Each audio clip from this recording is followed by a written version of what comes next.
asifiwe. Asifiwe sana. Bwana Yesu asifiwe sana. Amen. Tunamshukuru Mungu tena kuonekana mbele yake jioni ya leo. Yeye ni Mungu, alijua leo utakuwa hapa na mimi nitakuwa hapa. Maana kuna wale ambao walitarajia lakini hawakuonekana. Jina la Bwana libarikiwe. Kuna wale walilala walijua wataamka lakini hawakuamka. Kuna wale waliamka lakini wameamka katika hali ya udhaifu, magonjwa na shida mbalimbali za dunia. Wewe na mimi tuko wazima, tunasema jina lake lipewe sifa na shukrani. Amen. Amen. Tutafungua vitabu vyetu ndani ya kitabu cha Ruthu. Tutaangalia kitabu cha Ruthu, iko nyuma ya Waamuzi.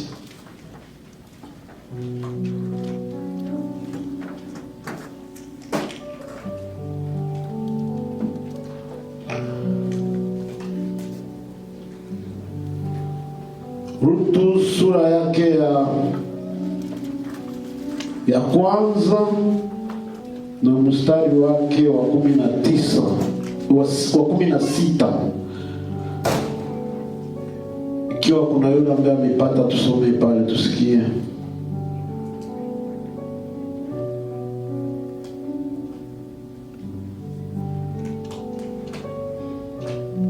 Baba John anayapata sura ya kwanza mstari wake wa 16. Tutasoma Ruthu sura ya kwanza mstari wa 16. Tutasoma katika jina la Yesu. Amen. Nasema hivi. Ruthu akasema, usinisie kukuacha wala kurudi nisikufuate. Maana pahali wewe unapokwenda nitakwenda, na pahali wewe unapokaa nitakaa. Watu wako watakuwa watu wangu, na Mungu wako atakuwa Mungu wangu. 17. Pahali utakapokufa nitakufa, na pale nitazikwa. Bwana anitendee hivi na kuzidi tena, kama ila kufa tu utatutenga mimi nawe. Amen. Bwana Yesu asifiwe. Bwana Yesu asifiwe sana. Hizi ni habari za mama mmoja ambaye alikuwa na mume wake, na huyu mume ilikuwa jina lake Elimeleki. Alikuwa mkaaji wa Bethlehem, mji wa Daudi, na alikuwa na mke wake ambaye alikuwa anaitwa Naomi. Bwana Yesu asifiwe. Alafu huu mji wa Bethlehem ukapatwa na njaa, ikaingia ndani ya mji, na huyu Elimeleki akaamua kuondoka ndani ya mji ule na kuenda katika mji wa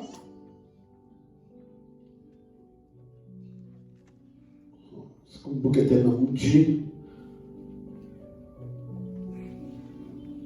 akaenda katika mji wa Moabu. Ni pale alihamia. Alikuwa na mke wake na watoto wawili wanaume.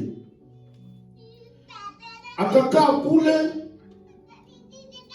na wakati alikaa kule, Biblia inasema huyu mume akafariki pale. Hawa watoto wake wawili wakaoa wabinti wawili wa huko Moabu, na vile vile Biblia inasema kama nao wakagonjwa nao wakafariki. Huyu mama akabaki mjane, na wakwe zake wawili nao wakabaki wajane katika mji ule wa Moabu. Mungu atusaidie sana. Alafu huyu mama akasikia kama kwao Mungu amekumbuka nchi yake, chakula imekuwa tena ndani ya nchi, akaamua kurudia kwao. Na wakati aliamua kurudia kwao, akakusanya, akakalisha watu wakwe zake, akawaambia, mimi ninataka kurudia kwetu, na nyinyi muende kila mtu kwao. Kama ukaanza pale kusura ya kwanza utabisikia mzuri, kila mtu aende kwa baba yake na mama yake, na kila mtu aende kutumikia Mungu wake. Mungu atusaidie sana. Na wakati aliwaambia ile maneno kuturu ya kwanza, bote sema wakalalamika, wakasema hapana, hatutakuacha, tutaenda pamoja na wewe. Na huyu mama akaendelea kuambia, akamwambia, mimi nimezeeka na sina tumaini tena ya kuzaa mtoto, na hata kama ningelizala hamuwezi kungoja ule mtoto mpaka siku atakomalaka ili kwamba waoe tena. Na wasikilia nyie huruma, murudi ili kwamba mwende mwendelesha maisha yenu, lakini mimi nirudie kwetu. Mungu atusaidie sana. Aseme wakapaza sauti tena turu ya pili, lakini umoja ambaye aliitwa Orupa akafanya nini? Akaenda akambusu mkwewe, akarudi akaenda. Mungu atusaidie sana. Na huyu mama akaambia sasa mtu, shemeki yako ameondoka, ameenda kutumikia Mungu wake kule kwenye anaenda, na wewe urudi kwa nyumba ya baba yako na mama yako, kwa sababu mimi ninarudia kwetu. Huyu dada akamwambia, usinisi ni kuache au niende nisiende na wewe, lakini kwenye utaenda nitaenda, kwenye utakaa nitakaa, watu wako watakuwa watu wangu, Mungu wako atakuwa Mungu wangu. Mungu atusaidie sana. Aseme pale utakufa na mimi ndakufa, na pale kwenye utazikiwa na mimi ndazikiwa pale. Kisha akaomba Mungu, akasema, Mungu nisaidie ili kwamba maneno haya siku moja ni siku yake kupita kinyume na haya maneno ambayo nimeyaongea. Mungu atusaidie sana. Huyu mwana, Biblia inasema pale chini, msomaji wa kupasoma, inasema wakati alisikia maneno haya akafanya nini? Akuongeza tena kumwambia mkazana wake arudie, bakafunga safari wakaenda pamoja. Mungu atusaidie sana. Ndani ya safari na ndani ya maisha, jua kama magumu inaweza tokea, na ujue kuvumilia magumu ili kwamba umalize kipindi kile cha magumu. Saa zingine utafikia kwa kipindi kizuri kule mbele. Mungu atusaidie sana. Narudia kwa huyu mama na wakwe zake wawili. Kama ukasikia maneno aliambia wakwe zake, ilikuwa maneno ya kuwabariki kwenye wanaeni. Aliwaambia, mulitumikia ama mulitendea waume zenu vizuri, lakini Mungu hakutaka muishi nao. Hivi nyie murudie, kwa sababu hakuna tena mume mwenye tena tosa waoa. Murudie mwende kwa nyumba yenu. Na akawabariki na akawabusu mwende. Lakini umoya akashindwa, akaangalia kurudi nyuma. Mwingine akaambatana na mkwe yake, ijapokuwa hana tumaini. Mungu atusaidie sana. Huyu mwingine alikuwa na tumaini ningali na kwetu kwenye ndarudia. Amen. Lakini huyu mwingine naye alikuwa na tumaini iko na kwao, lakini akaona sitarudia tena kwetu, lakini naendelea mbele niangalie mwisho ya huyu mzee. Na waza wakati kwa mama wa leo, unajua kanisa la leo liko na shida. Mungu atusaidie sana. Na waza nilimwambia huyu dada, kwanza mko na mikoshi. Haiko vile. Ayetu watoto wangu wanawaoa na pale wanakufa.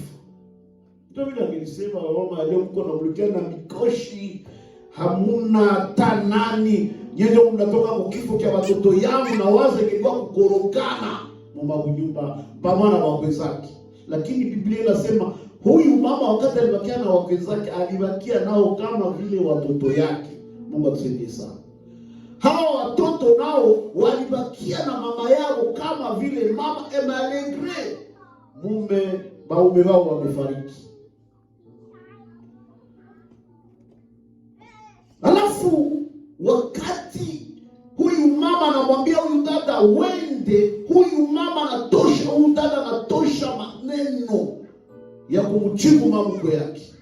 Hakuangalia kwenye niko naenda ni wapi. Kuko mtu tangu ameumbwa moyo ya huruma iko ndani yake.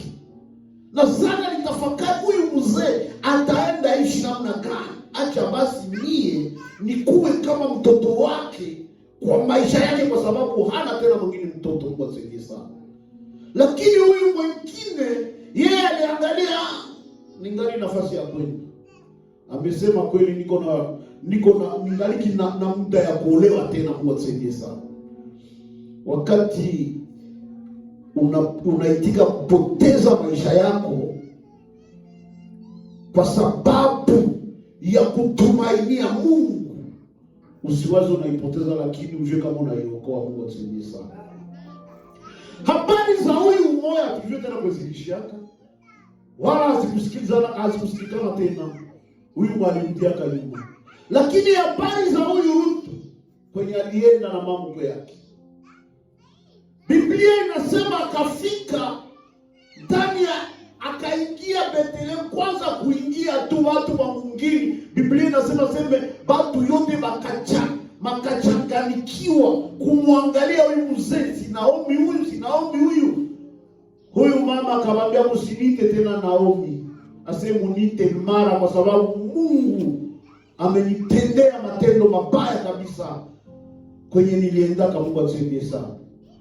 Pamoja na ile huyu mama aliendelea na mkwe wake hadi kufika ndani ya mji wake huko Bethlehem. Huyu dada akafanya nini? Akaambia mama mkwe yake, mimi nataka kwenda. Ni dada mwenye ajue mgini, ni mgeni mwinchi, hajulikane na mtu. Lakini sasa hata kama haujulikani, nini takusukuma kufanya kazi? Kuja takusukuma wao. Bwana Yesu asifiwe. Huyu dada hatarajie maisha tena kwa huyu mzee, kwa sababu mzee ana nguvu tena ya kutembea. Lakini anaangalia sasa tutafanya namna gani ili kwamba tuishi na huyu mzee kwenye waliendaka. Mzee hana nguvu ya kumpeleka kutembea. Akamwambia mke yake, uniruhusu niende kurokota ndani ya mashamba chakula, wenda tutapata chakula kidogo ya kupiga. Mungu atusaidie sana. Mungu akamwambia wende. Biblia inasema wakati walienda ilikuwa muda wakati ya mavuno. Na wale ambao wanakuwa na mashamba tunajua kama maharagi imekomala, banaponda maragi ndani ya shamba, kuna ile inaruka pembeni pembeni, hawa mavunaji hawayakake na ile banaachaka ile. Na sasa kuna kwa wale maskini ndani ya nchi banakiaka kulokota ile maharagi libakiaka juna apate chakula pale. Mungu atusaidie sana. Kama walivuna hata viazi, kuna wakiaka ile kidogo kidogo yenye wanazarau banaitupa mshamba pale. Wale wa maskini sasa nao wanapitaka wanalokotaka ile, banaenda wanapiga ile kukila mmea, hata ikuwa ni ingi wa mavunaji wanavunaga ile ya munene bure kwa punja 10-12 wanaacha pale bakulokota na ndege wanokea wanalokota pale. Mungu atusaidie sana. Huyu dada naye anamwambia Mungu yake, nitaenda na mimi nilokote ili tupate maisha. Mungu anampatia ruhusa wende. Huyu dada anaenda lule yuko anaenda safari yake. Nini litokea? Mungu anamuongoza, anampeleka mpaka kushamba ambayo ni shamba ya shemeki yake ama ya ndugu yake, na yule ambaye alikuwa bwana yake, yule Elimeleki.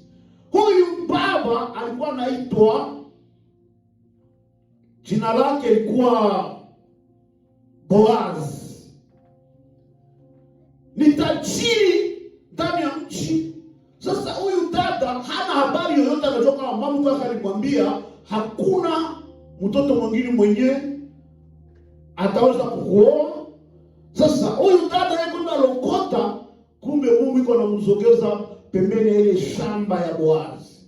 Na wakati aliingia mshamba, Boazi na anatoka mvila na ingia mshamba, anaenda na mwangaliko analokota, na niuliza huyu ni nani?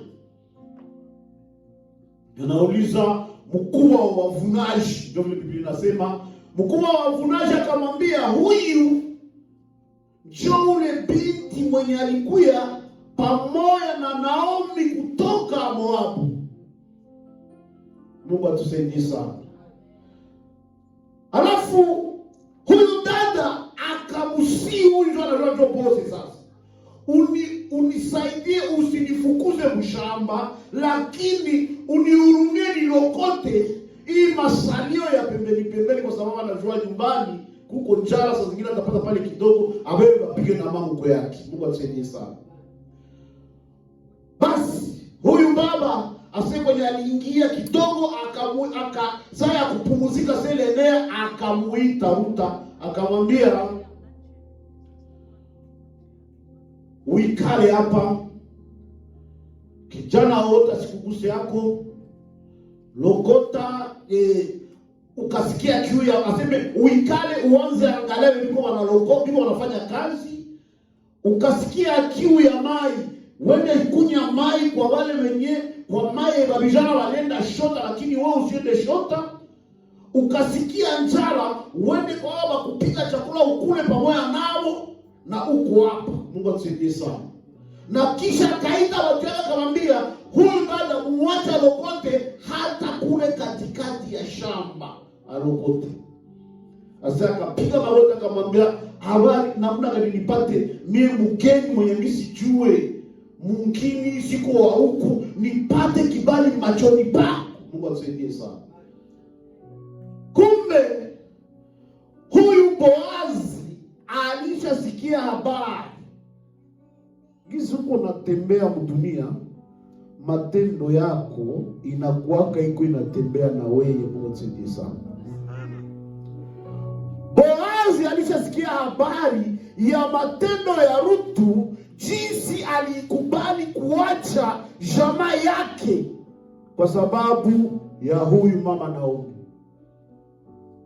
Alisikia habari zote zenye alitendea huyu mama mjane, na njoo akasema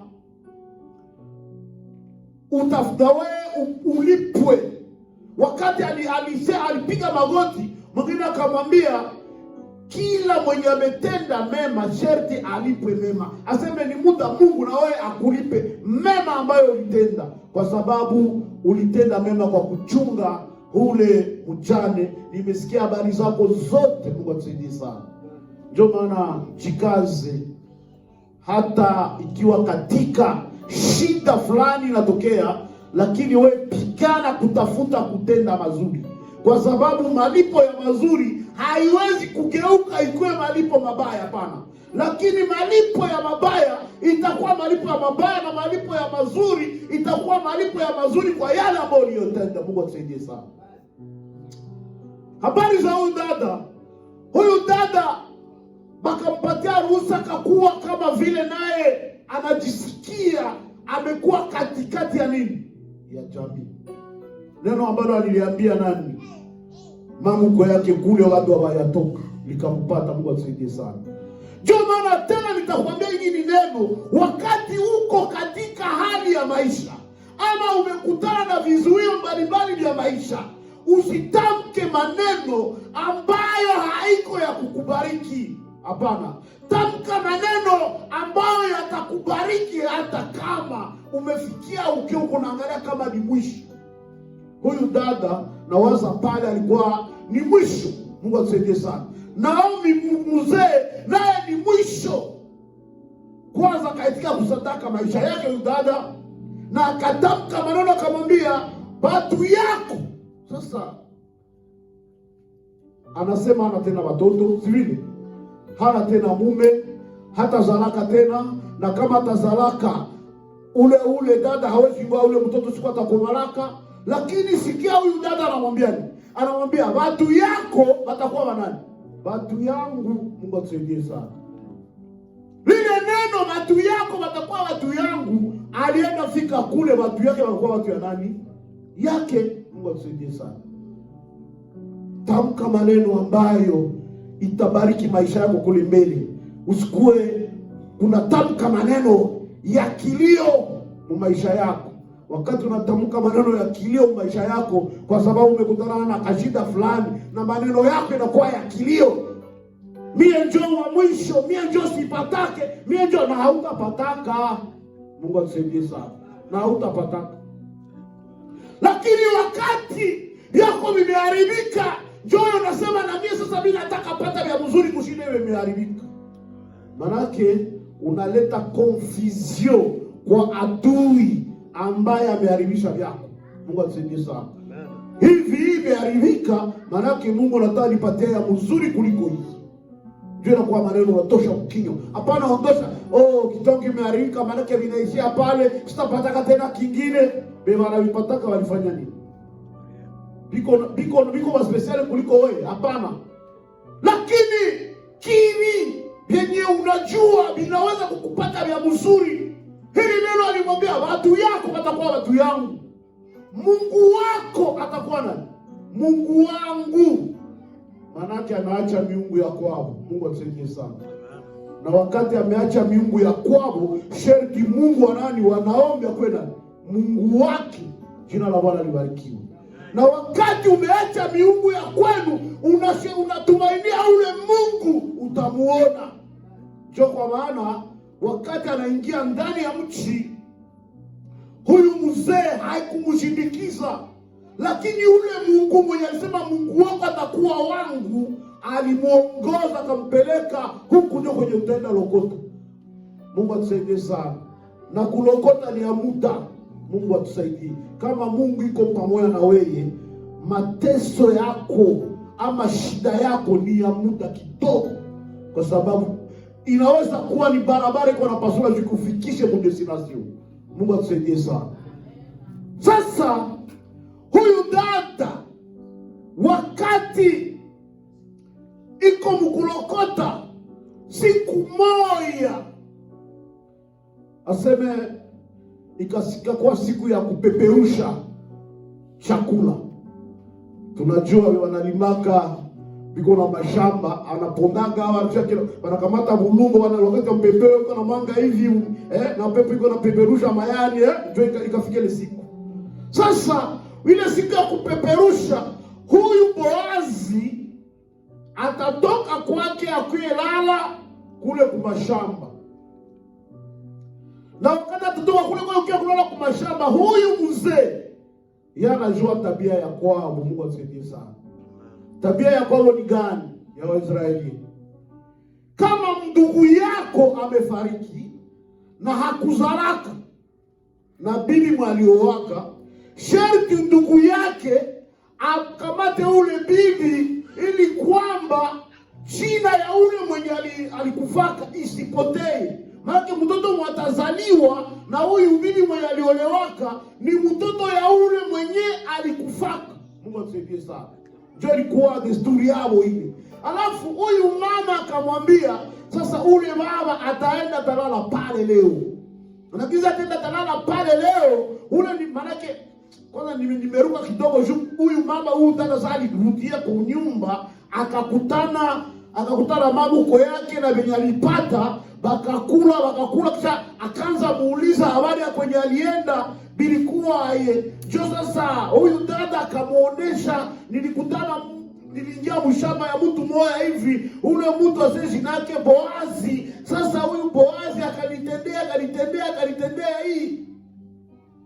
Jo sasa mama akampatia habari jinsi ule ni ndugu yao karibu, vitu vya vile. Sasa ile siku sasa ile enea akamtuma, akamwambia mbo sasa kile utafanya njoo hiki. Akampa shauri, utafanya hivi. Wewe utaenda aseme nawa. Akanawa, vala paka mafuta, akapaka vala vizuri. Kisha akamwambia uende kule fasi ya kupeusha. Lakini mtu asikuone wote, au yeye ule Boazi asijue kama uko pale, manake ajifichike. Sasa enea usiku huyu Boazi, kisha yeye akuye alale pembeni mu miguu yake. Bwana Yesu asifiwe. Amen. Manake kusikuwa hata mfanyakazi umoja mwenye atamuona huyu Rutu, lakini yeye afike tu kule afichame. Sasa itaenea usiku, huyu Boazi atalala, aingie mshamba yake kwa alilala, alale kama miguu yake, aseme afungule miguu yake kisha alale pale katikati ya miguu yake. Mungu atusaidie sana. Na huyu dada alifanya vile, ase katikati ya usiku juu alichoka, alishaona mtu kama ametumika sana anachoka. Sasa tenda lala kabisa, amelala. Sasa akakia kushtuka, kushitingiza, nasikia mtu iko hapa. Ni nini? Kwenda kuuliza nani huyu? Mwingine sasa akamwambia ni mie mjakazi wako Rutu. Nimekuya kwa sababu uko ndugu ya karibu ya mume wangu. Sasa mimi nataka unifike mavazi. Mungu atusaidie sana. Ndio neno alimwambia kaili.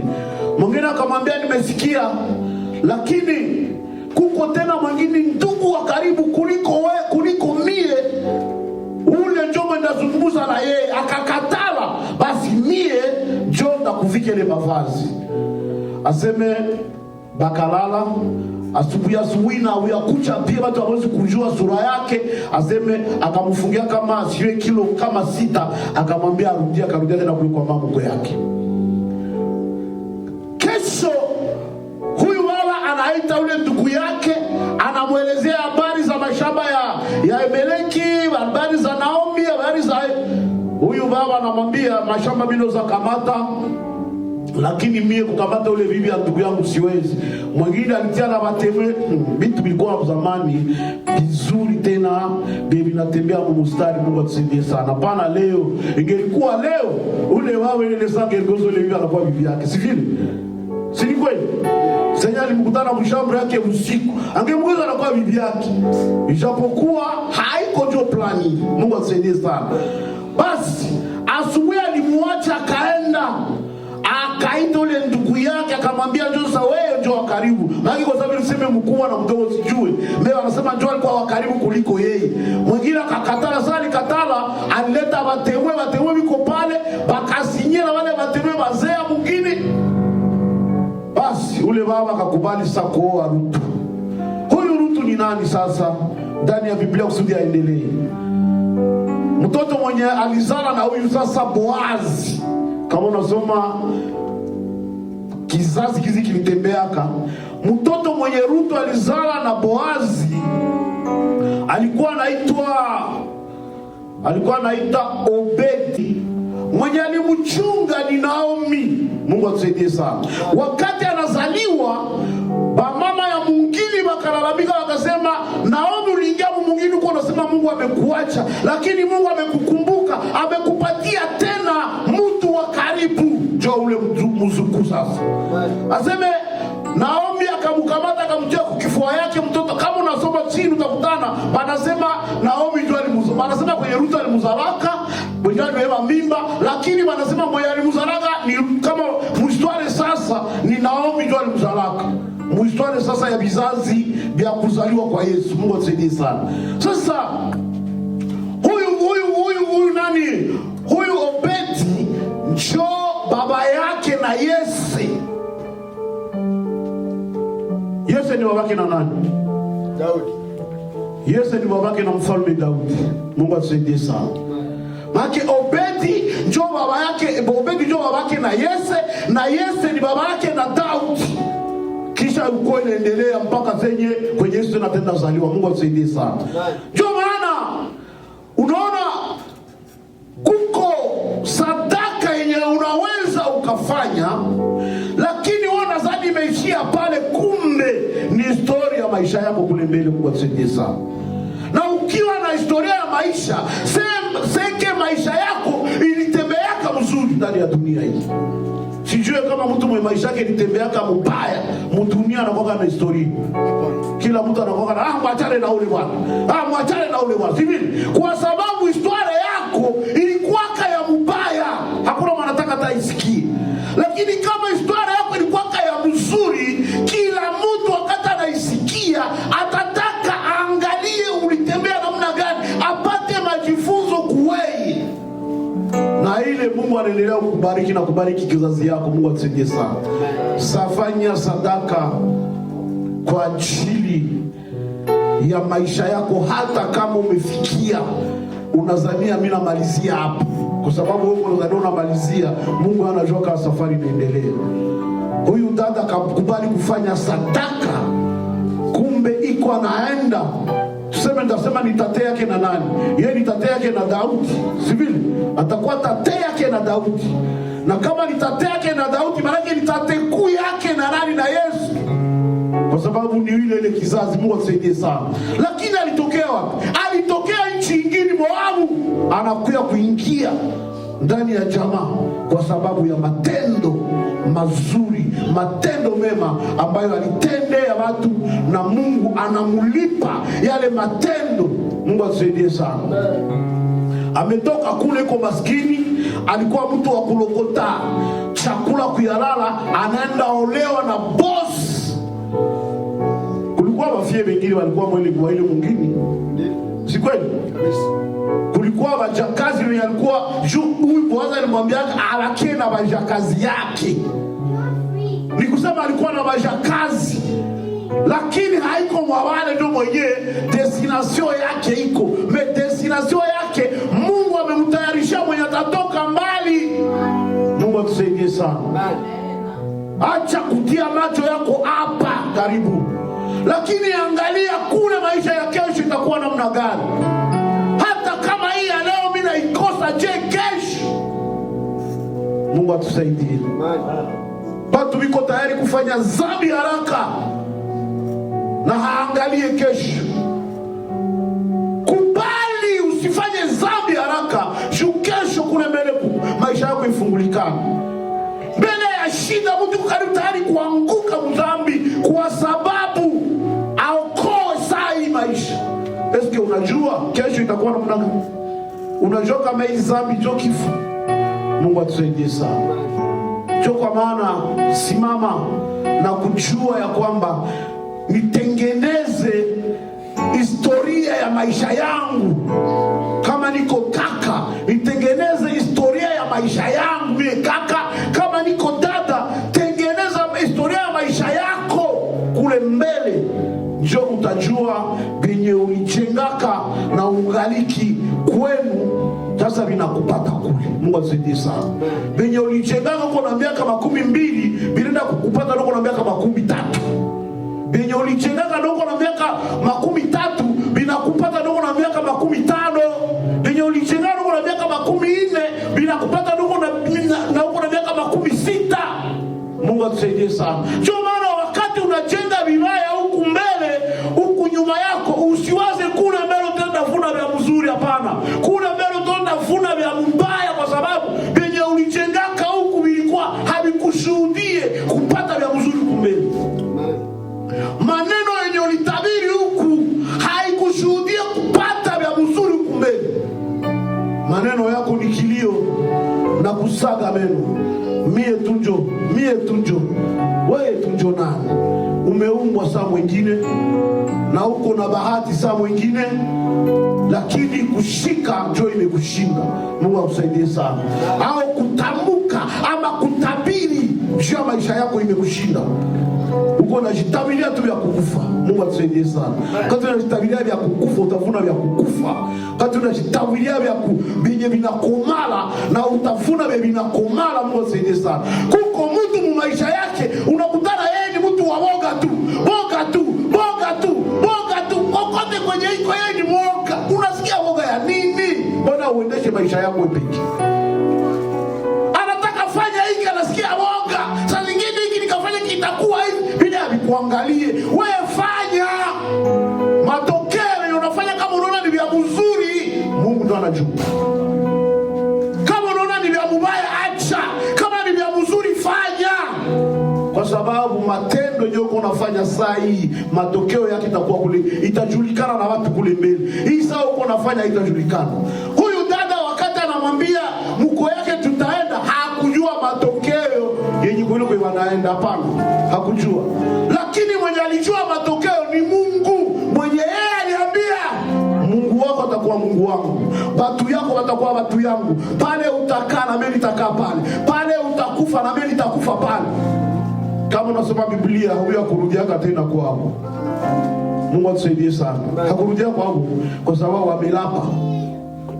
Kwenye huyu Naomi atazikiwaka na yeye pale ndio atazikiwaka. Samelapa. Ukarudia maana unavunja kile kilapo. Na ndio maana kwa mwisho alisema, Mungu nisaidie ili kwamba hivi nimetosha mkinywa yangu, nisikie tena kukeuka na kufanya contraire na vile nilisema. Watu wiko wanalapa, na wakati anamaliza kulapa anajua vinaishia pale. Kesho anarudilia tena mwabile vile alilapaka na vifanya. Oh la la. Matokeo inakuya mabaya sasa kwa maisha yako. Unaanza unalaumu, ijapokuwa wewe ndio ulilapaka, wewe ndio ulisemaka. Mungu atusaidie sana. Wewe ndio ulisemaka, kisha unamaliza kusema unashindwa kutenda venye ulisemaka. Matokeo inakuwa mabaya kwa sababu ya vilapo venye ulilapaka viko vinakufuatilia. Hakuna kitu mbaya mu maisha sawa maneno ya kutoka ndani ya kinywa cha mtu. Mungu atusaidie sana. Hakuna kitu mbaya sana sawa maneno. Banasema apare hii nani aside wanaweza patia mtu. Ile ingine bulozi yote ni maneno. Mungu atusaidie sana. Maneno. Kama unasikia mzazi alilaumu mtoto wake, anaenda kusada. Mzazi sana laani mtoto wake, anakusada. Hakuseda. Hakusaki. Yeye anasema hivi umefanya hivi. Maisha yako lule tu. Ile tu lule tu itatembea na wewe. Mungu atusaidie. Itatembea na wewe. Kama haukuamua, ndio maana au usikue haraka kutosha maneno mkinywa yako juu ya mtoto. Saa zingine ni mtoto angali mdogo na ametenda vitendo vya kitoto, kisha wewe mzazi utoshe tu maneno mkinywa wako ovyo na kumporomoshea yako. Umemloga. Mungu atusaidie. Umemloga na angali mtoto, iko anatenda matendo ya kitoto, wewe unamloga. Sasa batu leo maneno yao iko inakuwa mitego mu maisha yao, kwa sababu alishitegaka yeye peke. Kuvuka ile mtego inamshinda. Mungu kanifanyia hivi, Mungu kanitendea hiki, na mie nakutendea hiki. Mungu anatimiza. lakini wewe kujibia kile kile ulimwambiaka Mungu vinakushinda. Mungu atusaidie sana. Huko nakutana watu wanatoka Afrika, couple iko bien, maisha iko bien, maisha ya mateso, banafika hapa wanakorogana, vita inaingia, watoto wanatupiwa, wazazi wanasambalana, unawaza ni nini? Sasa zingine kule walipanda kwenye mlima ya Kampala. Kila mmoja yuko na milima yao. Wengine wakutokea ngambo ngine yuko na mfazia uza maombi tu. Sasa ya mateso ya muka, wanaenda kwa maombi wanasema Mungu, visa yangu ikakuya tu na kutumikiaka mpaka maisha yangu yote kufika Ulaya, anasahau na kuingia mkanisa. Bongo kisha kinyume ya vile galila paka na kutumikiaka siku ndafikaga kule kabisa mie na wewe. Sasa alishaviachi. Mungu anaanza mulipa sasa. Watoto wanasambalana, bunyumba bunaharibika, unaanza kwa kulaumu. Hapana, rudia kwenye ulitoka. Kumbuka wapi ulianguka, utubu. Mungu atusaidie sana. Mimi nasema bongo hili. Bila vilapo haviko vya mingi. Kwenye viko muka. Saa hii watu viko wanalapa. Nipate tu visa yangu, dosi yangu tu ifungulikane tu leo. Kesho nikaingia tu. Mikulamba itatoka mkanisa. Kufika Ulaya, tumefika fasi ya kuku. Hakuna tena kuomba Mungu. Mungu hana tena kazi kwa sababu sina tena mahitaji. Mahitaji inawakia tu hapa, ni kusiku tu ndakufa basi nigonjwe nikufe. Kama gari wanaigonga sindauza ingine ya $0 iko pale, mahitaji iko hapo. Unaona? Mungu anakumbuka wao ulisemaka. Mitego lishajitilia, inaanza kukuingilia nyumba. Jona sikia sasa masimu zinaanza. Ule mama mwenye niliowaka yeye alishakuwa huku liibu. Ule mwanaume sijui alishakuwa litafari. Sasa liibu na litafari sasa litagongana, kila kimali kubomoka tu, kimali kinaruka kule, kingine kinaruka kule, mambo inaharibika vile. Kwa sababu ya maneno yenyewe peke uliambiaka Mungu siku nafikaka. Kale tu nikamwage niko nasimamia. Lakini kati tunakutana mahadi za mingi. Zile watu walitamkaka umakinyo. Na sana fika anaangalia kama amemaliza. Mungu atusaidie sana. Anawaza ile maneno alikuwa anasema ilishia pale. Kumbe alikuwa anajitilia mitego, na ile mitego kuitigura ni vita. Mungu atusaidie. Unakutana hakuna ulozi ya kabambi maisha ya mtu, sawa maneno inatoka mkinywa yako. Hakika nitafanya hivi. Unadhani ile hakika inaishia pale. Ngoja kule mbele ile hakika itakugeuka, utajikutana wapure. Mungu atusaidie sana. Mungu kanisaidia. Mama ndio napenda sema mara mingi kwa vile na hakuna siku wataviachaka.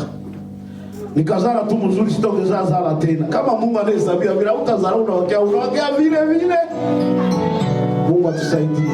Bale hapo Mungu anawapatia watoto tu ni neema. Kwa sababu vilapo vya wanalapaka ni vya mingi. Sasa Mungu anahurumia tu kwa sababu anaona uchungu yenyewe iko na kusemesha. Lakini mwenye anaenda kumulima kwenda omba Mungu, uchungu haiyafika, anagaika na kupatia samaki, anayopatia nyama kwa hiyo unakula, kisha unaanza ongea maneno ovyo ovyo kukinywa yako wewe peke. Mungu kafanya hivi, Mungu kafanya hivi. Ni kwa nini watu wanatesekaka hapa mwa kanisa? Wakati tunaingia hapa, tunaanza hapa, unaona mlango wa chini kuna fungulo yake. Ile fungulo ya pale kuitengenezesha ni $200. Sasa bandugu sasa tunaona ile mlango ilikuwa inajiblokaka. Hizi walibadilisha ilikuwa libre hapa. Mbele ilikuwa sasa manake saa yote utakutana ilishajifunga. Sasa utakutana ilishajifunga na fungulo. Sasa hawa ndugu wakatuambia il faut prendre $200, na ile $200 haiko ndio wanatengeneza menu, mwenye nyumba ndio anatengeneza ile fungulo. Basi tukatangaza hapa mkanisa. Dada moya walikuwa wadada wawili balijitowaka, mmoja ataleta sana mwingine sana. Huyu wa pili mwalisema ataleta saa, akose kuna miaka 13 hapo. Akosa alikomalia hapa na alishazala na iko na watoto hapa, lakini kuleta ile $100 ilimshindaka.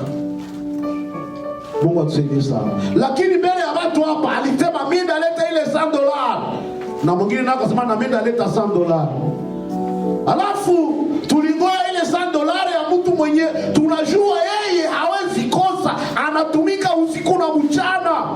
$100 yake mpaka leo haikupatikanaka. Haiko mitego hili. Kisha akaacha na kanisa kajendea yake, anajua ameenda pia, kumbe ajui kama anaenda anaisha jiloga. Magumu ikampata kule, watalia magumu mpata, kumbe naziri nyolitowaka mbele za Mungu iko inakutafuta. Mungu atusaidie sana. Ndio maana rehema za Mungu ni za mingi kwetu. Bila rehema za Mungu, midomo yetu yopeki ni bulozi ya maisha yetu. Kuna nena maneno yenye haitawezekana, yenye hautaweza, unaitosha mkinywa yako, wewe unawaza vinaisha, kumbe haviishe, biko vinakutembelea. Utaanza laumu waliniloga, hakuna mwalikuloga, wewe peke ndio ulijilogaka. Rudie, ndio maana Biblia inasema kumbuka wapi ulipoanguka. Ufanye nini? Uende tena utubu, ili kwamba uanze tena mwanzo. Mungu atusaidie sana. Kumbuka ni wapi? Pengi ukamwambia kumbuka, hawezi tena kukumbuka. Jua alisemaga vya mingi. Ninalega tukale kamanda kutumikia maisha yangu yote. Alikuwa muimbaji, siku ndafikaga kule na ndafanya kwaya kabisa mpaka unapetisha kwa nakosikana. Repetition wingi yake tena. Kanisa, mlango wa kanisa hauijue tena. Inaanza kuwa visingizio. Kanisa ile ni ya mubaya, na ile ni ya mubaya, na ule mchungaji iko hivi, na ule muimbaji iko hivi, na ule njoo inawakia hadisi loga. Basi walikutuma uende angalia mtu, walikutuma uende tengeneza roho yako. Mungu atusaidie sana. Unadhani bwana wa kanisa haiko ndani ya kanisa yake? Iko. Bwana wa kanisa ni Yesu Kristo, na Yesu Kristo iko ndani ya kanisa. Hayatokaka, kwa sababu alimwambia Petro, ndajenga kanisa langu kwa wewe jiwe. Yeye atabakia pale, anajenga kanisa kujiwe. Jiwe ni Petro na yeye ni kanisa, anabakia pale. Mungu atusaidie sana. Hayatokaka. Alafu hapana kuleta msaa na kuongea ovyo ovyo, eti walikuloga na tepo ndiko na shiloga kwa maneno yako. Ruta akamwambia Mungu yake, watu yako watakuwa wangu na watu yake watakuwa wake. Mungu wako atakuwa wangu na Mungu wa Naomi. Akashindikiza Ruta mpaka nyumba ya wabosi. Mwenye alikuwa na robota mashamba, kwa na robota ule anapoka mtu mwao wa mwisho. Siku mwami nakumbuka ile habari ya kulogota maragi mashamba. Ilipitikaka mama moja akatumbokea mtoto wake, na niko nasikia aye tu unaweza robota maragi, unataka jiloga masikini mu maisha yako. Mungu atusaidie sana. Unaona ni kazi ya mtu kujiloga masikini, lakini jawafanyake jwa ukosefu. Anaifanya jwa ukosefu. Sasa mtu alikuwa na rogota ule aende olewa na boss kwa sababu ya maneno alitosha mkinywa wake. Anamwambia mamko yako, wewe unasema hauna watu, lakini mimi nakwambia watu yako watakuwa watu yangu. Mungu wako atakuwa Mungu wangu. Kwenye utaikala na mimi nikala pale, kwenye utatembea na mimi nitatembea pale, kwenye utakufa na mimi nakufia pale. Alitoka tena Bethlehem kurudia tena kule kwa Mungu wako. Bongo, nasema bibi ya boss. Kama voiture iko ndiko natembea mu voiture sasa. Kama ni ngamia ndiko natembea ni ngamia ile wakati nadhani. Bongo, naye iko na zake, bacha kazi iko na kwanza mabosi wa leo hawakwanza tena raha sawa ile wa zamani.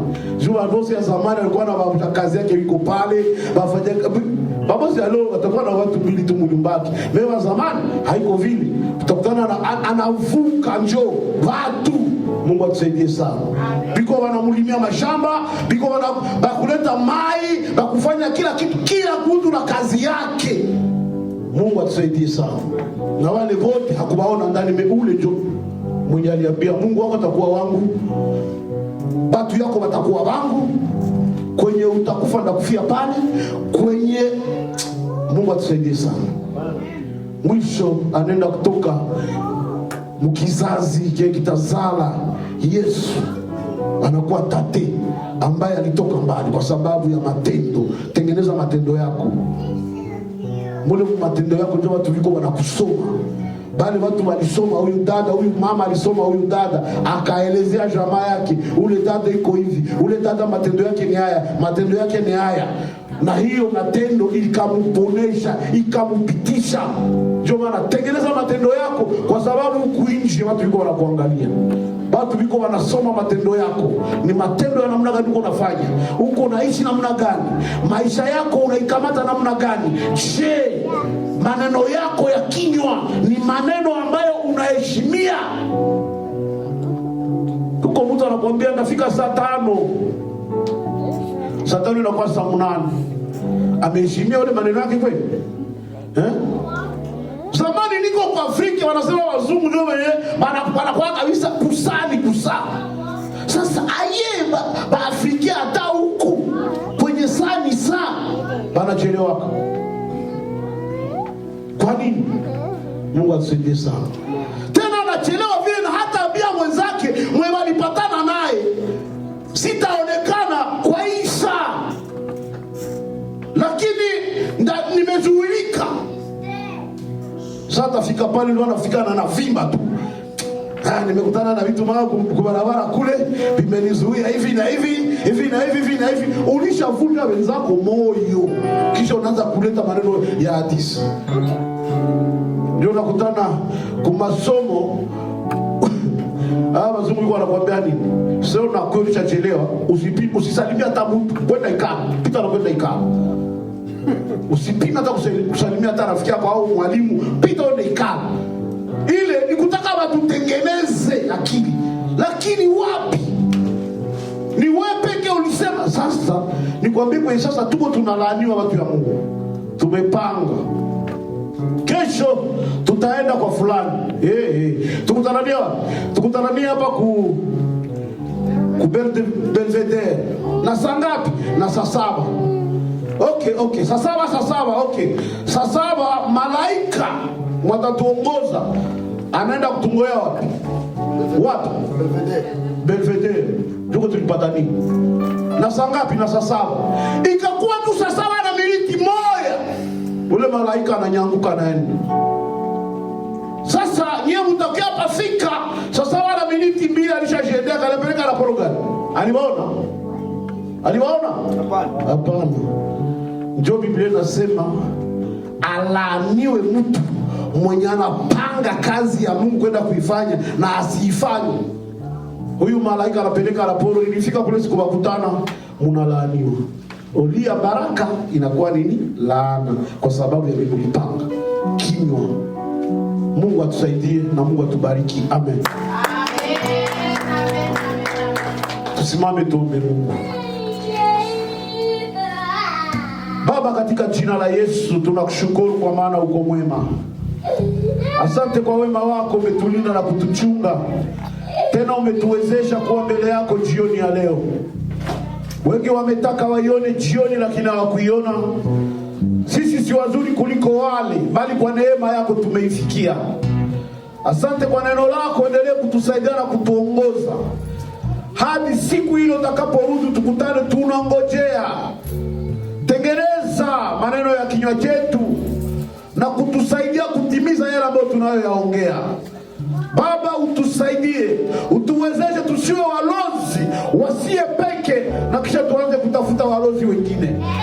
Mungu, tukumbuke, kumbuka njia zetu, kumbuka maneno ya vinywa vyetu. Asante Bwana kwa kuwa uko mwema, na asante sababu utazidi kutenda mema. Naomba nikiamini uko pamoja nasi kupitia jina tukufu lako Yesu Kristo, Mwana Nazareti aliye hai. Amen.